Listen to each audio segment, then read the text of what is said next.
মুমিন মুসলমানের সকল ধরনের বিপদ-আপদে নিরাপদ আশ্রয়স্থল হল মহান আল্লাহ তাআলার অফুরন্ত রহমত। তার অনুগ্রহই সব বিপদ থেকে মানুষ মুক্তি পায়। তাই যে কোনো ধরনের বিপদ, পেরেশানি কিংবা উৎকণ্ঠায় দিশেহারা না হয়ে মহান আল্লাহর উপর ভরসার কোনো বিকল্প নেই।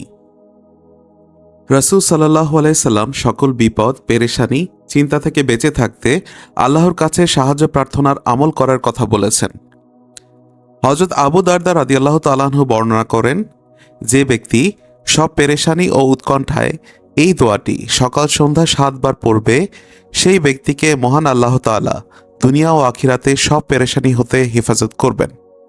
দোয়াটি হল, হাসবিয়াল্লাহু লা ইলাহা ইল্লা হুয়া আলাইহি তাওয়াক্কালতু ওয়া হুয়া রব্বুল আরশিল আযীম। অর্থ, আল্লাহ তাআলাই আমার জন্য যথেষ্ট, তিনি ব্যতীত আর কোনো উপাস্য নেই, তারই উপর আমি ভরসা করি, তিনিই মহা আরশের অধিপতি।